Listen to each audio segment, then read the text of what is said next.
So our next guests are really what you can call a music supergroup. They're some of the world's finest musicians, headed up by one of the world's greatest guitar players, Albert Lee. They're in Belfast recently, playing the Spring and Air Break, and here's what happens when I met Albert Lee and Hogans Heroes.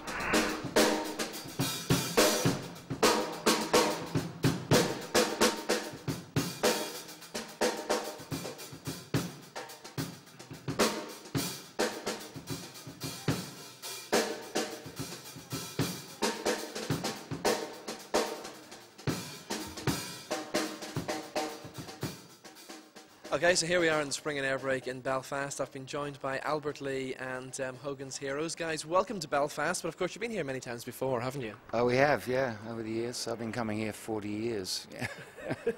Is this part of a world tour you're on at the minute? It's a European tour. Yeah. Yeah, Europe. We do this every year, about 3 months on the road, all over Europe.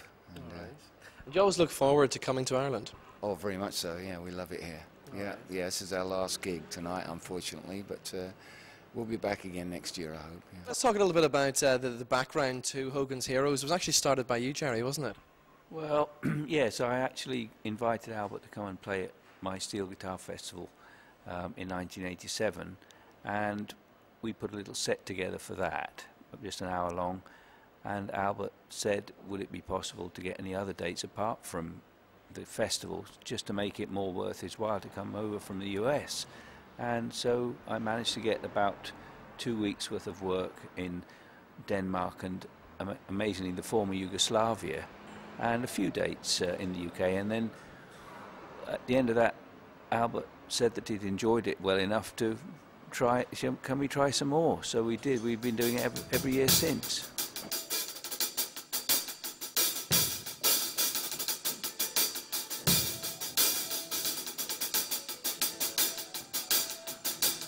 Of course, as well as being part of this band, I mean, you guys also work with many other artists, and you also, how do you find time to get it all in? Well, it takes a lot of juggling. Yeah. Yes, I mean, you know, I have some odd weeks free, you know, but yeah. Usually I'm juggling dates, you know, yeah. and but you know, this is what I chose to do for a living, and yeah. I can't complain. You know, I've been busy. All right. So over the years, I mean, you've worked with some of the biggest names in the music business. Who've been your favourites? Oh, well, I have to say the Everly Brothers. You know, I was always a big fan right from the word go. And I was with them. Well, you know, when they were together, I was with them for 20 years almost. But before that, when they were apart, I was working with Don. Yeah. I was singing Phil's part. You know. Right. And I had a good time with Emmylou Harris. That was great music. You know, and Clapton, of course. I was with him for 5 years. So that, you know, it's all been fun. I've been very lucky. I've always worked with people that I've really, you know, enjoyed, you know, whose music I've enjoyed.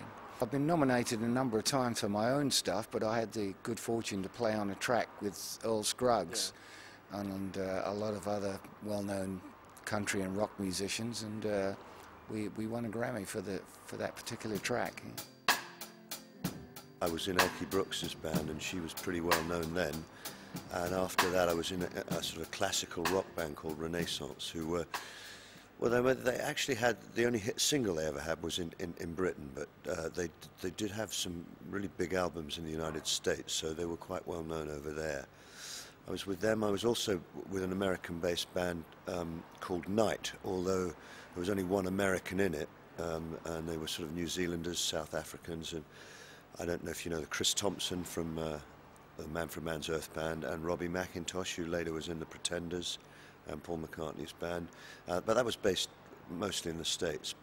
The rest of my work really was sort of backing varied people from like the 3 Degrees to Charles Aznavour, and then I did have quite a pretty good 9-to-5 session career in London for quite a while. Yeah, going on the road, and it's not conducive with going on the road. Keeping both going is almost impossible. So I get a few sessions now and again, but they're very limited. But then I'm not clear that anyone in London really does 9-to-5 sessions in quite the way they used to 25, 30 years ago. But I've had a pretty fortunate variety of work I've done over the years, yeah. I'm going to go around you all now and ask you if there's one gig that stands out of your career so far. Where would you say was the best gig you ever played?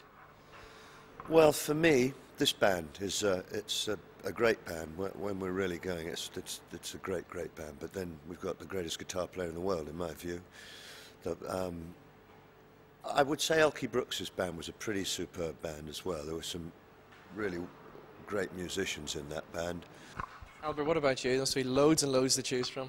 Well, yeah, of course, this band is very rewarding for me, you know. I mean, I get to do a lot of things in this band that I don't get to do with other people, you know. But if you want to pick one gig, I have to pick the Concert for George at the Royal Albert Hall. I mean, that was such a night, you know, and great musicians there, and just a wonderful occasion. All right, and was George Harrison a good friend of yours?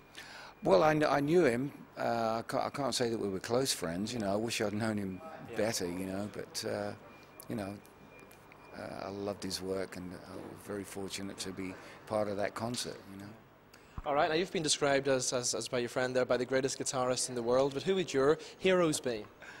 Oh, it's so many. I mean, you just can't say any one guy is the best at an instrument. It depends what your tastes are, really.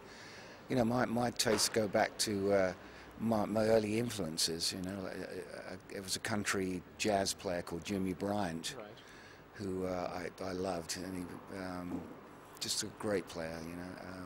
Of the more modern players, you know, I love Steve Morse and Eric Johnson, and guys like that. You know, very tasteful, technical players. You know. All right. Okay, now what about you? Any gigs that stand out? What would you say is the best, the highlight of your career?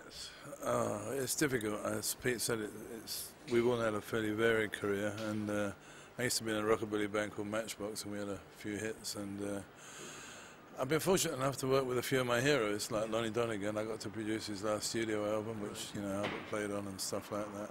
And indeed, we did the Albert Hall Memorial Concert for Lonnie at Sonny Curtis.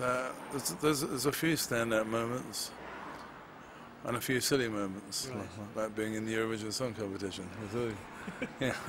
So, but it's been great, good fun. All right, who are you with in Eurovision? Well, it's a song that I wrote, which ironically was called "Why Do I Always Get It Wrong?" Right. With a friend of mine, and we were actually in Dublin playing at the Olympia when I got a call from the BBC saying you've got to put a band together to front the Wogan show.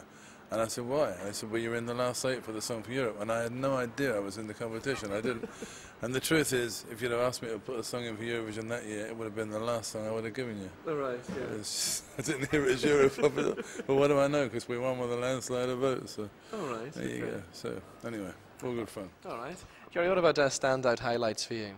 Well, like Pete and Brian said, this band is definitely a highlight of my career. It's just great to play with Albert. I've known Albert for a long, long time, and I've been lucky enough to have Albert as a friend who, when he needed a steel player, if he was back in the UK, he would ring me and I would come along and do the gigs that he needed the steel for. But this band is definitely the highlight. I also enjoy, the last few years I've been working with an American girl singer from California called Heather Miles, and she's really retro country, kind of 60s country. She was raised in the Los Angeles area, raised on Buck Owens and all those great, and Merle Haggard, and she writes stuff that you think have come from that era. The songs that you think have come from that era, and they haven't. But it's a joy to work with her, and she's great, and she brings over a bunch of American guys and uses me on steel, so I enjoy that. I'm a country player, really, you know. What about plans for the rest of the year now? Is it more touring, or are you going off to work on other projects very soon? Well, I've got some other things coming up now. Well, we finish at the end of May, and I'll go back home to California for a few weeks. I've got a few things there. I've got a gig with Merle Haggard, actually. Oh, right, yeah. But then I come back and I do some more gigs with Bill Wyman. Right, Rhythm Kings, yeah. Rhythm Kings, yeah. And we also have some gigs too, including we've got a country festival not too far from here.